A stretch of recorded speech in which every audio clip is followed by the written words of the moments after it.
Hello everyone, welcome again on Fit for Life Nutrition. Wish you all a very happy new year. So today we will going to know about diabetes. So diabetes are of 4 types: type 1, type 2, gestational diabetes and malnutrition diabetes. But आज हम majorly बात करेंगे type 2 diabetes के बारे में. So let's start the video. Type 2 diabetes exactly होता क्या है? तो टाइप 2 डायबिटीज में हमारे जो सेल्स है वो इंसुलिन इनसेंसिटिव हो जाते हैं, मतलब वो इंसुलिन को रिकॉग्नाइज करना बंद कर देते हैं. अब ये एग्जैक्टली सारा प्रोसीजर होता कैसे है हम पहले वो समझते हैं. तो जब भी हम कोई फूड खाते हैं, वो फूड जब हमारे स्मॉल इंटेस्टाइन में जाता है डाइजेशन के लिए, तो फूड जितना हाई ग्लाइसेमिक इंडेक्स फूड हम खाते हैं, जितना फूड में हमारे ग्लूकोज प्रेजेंट होता है, उसी के अमाउंट में, उसी के रेशियो में जो है वो पैंक्रियाज, जो कि एक ग्लैंड है जो इंसुलिन के सिक्रीशन का काम करती है, वो इंसुलिन को सिक्रीट करता है. अब इंसुलिन का काम क्या होता है? तो इंसुलिन जो होता है वो ब्लड में ग्लूकोज को ट्रेवल करवाने का काम करता है, बिकॉज ग्लूकोज कभी भी ब्लड में अकेला ट्रेवल नहीं करता है. ग्लूकोज हमेशा इंसुलिन के साथ ही ट्रेवल करता है, क्योंकि हमारे जो सेल्स है जो कि एटीपीज का, जो एनर्जी का प्रोडक्शन करते हैं, वो इंसुलिन को ही रिकॉग्नाइज करते हैं. तो जब भी कोई किसी को डायबिटीज होता है, तो उस केस में होता ये है कि जब इंसुलिन नॉक करता है सेल्स के डोर पे विद ग्लूकोज, उस टाइम पे सेल्स जो है, जो इंसुलिन रिसेप्टर सेल्स है, वो अपना डोर ओपन नहीं करते हैं for insulin.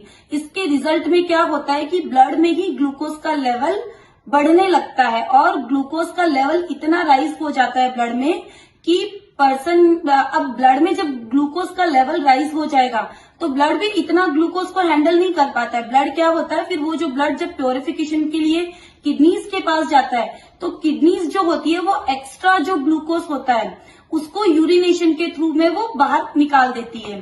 So this is actually the whole cycle.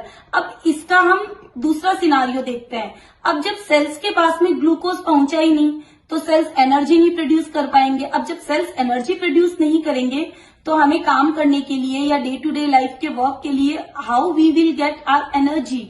तो वो एनर्जी उस केस में फिर क्या होता है, मसल्स का ब्रेकडाउन होना शुरू हो जाता है.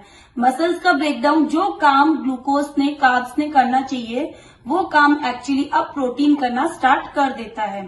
और इसीलिए डायबिटिक पर्सन को चक्कर आना, या फिर लेथार्जिकनेस, फटीगनेस फील होना, या फिर ब्लड विजन जो है, या फिर और बहुत सारे सिम्टम्स है वो होना शुरू हो जाते हैं. तो अब हम बात करते हैं कि अब ये जो सारा प्रोसीजर बॉडी में चल रहा है, ये जो सारे सिम्टम्स है, अब ये हमें पता चल गया कि ये डायबिटीज के सिम्टम्स है. अब इनका लाइफस्टाइल का क्या रोल है इन सब में, और हमारे डाइट का क्या रोल है? तो let's understand first what is the role of our lifestyle.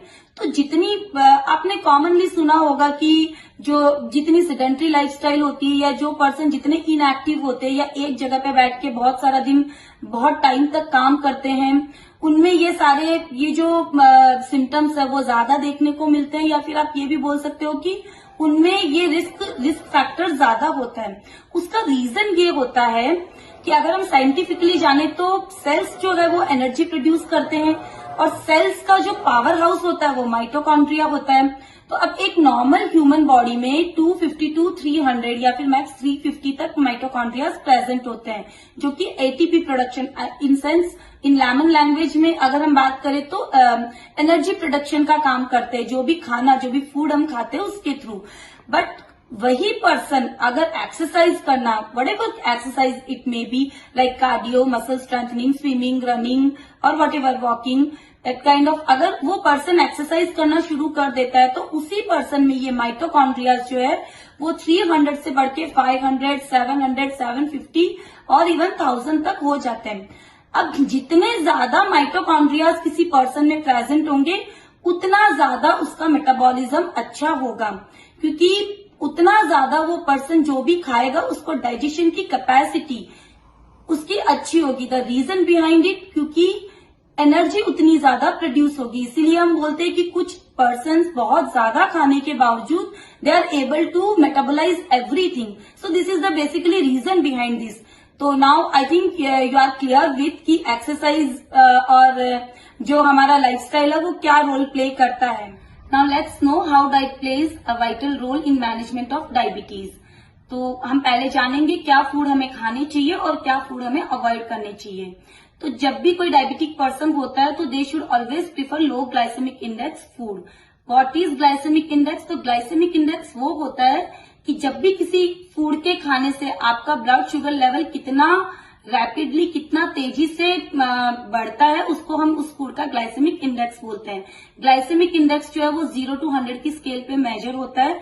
0 to 55 is low glycemic index, 55 to 70 is medium glycemic index, and 70 about till 100 is high glycemic index.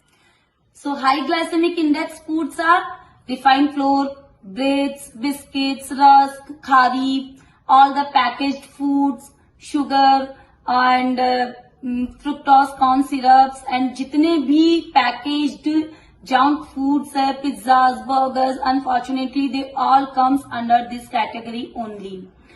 Now let me tell you one thing कि maida, refined flour itself it's a big reason for diabetes.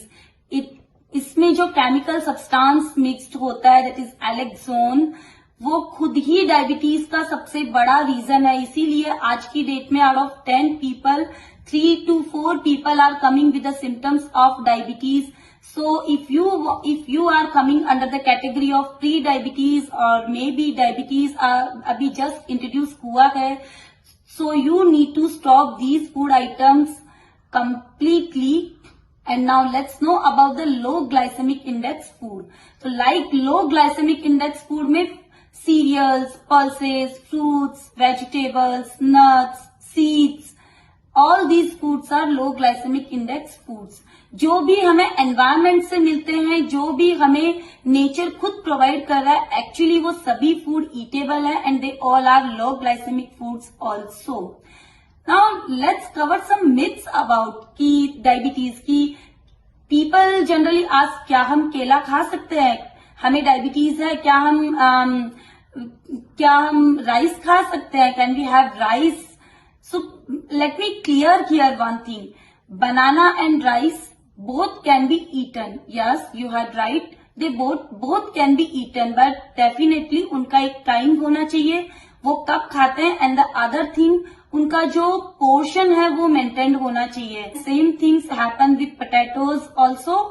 So these are, but the fruit juices are no actually. Fruit you can have, but fruits का अगर आप fibre निकाल दोगे और उसका fruit juice अगर आप बनाओगे तो फिर उसका ग्लाइसेमिक इंडेक्स जो है वो बहुत हाई हो जाएगा। तो डायबिटीज अगर किसी को भी है तो फ्रूट जूस उनके लिए for a certain period of time they should stop having fruit juices rather than they can have vegetable juice. So now अभी मैं आपको बताऊंगी super foods which anyone can have freely in diabetes और जो diabetes को manage करने में भी आपकी हेल्प करेंगे। तो number 1 food is fenugreek seeds, methi dana. Yes, methi dana is super duper diabetic friendly, so you can consume methi dana. Another food is oats. Oats में बीटा ग्लूकॉन प्रेजेंट होता है, so that is also very helpful in management of diabetes. And all the nuts, seeds and cereals and pulses in moderate amount, they are also diabetic friendly. So this is all about diabetes type 2. Thank you so much. I hope you liked this video and found this video informative for you. Thank you so much. Bye bye.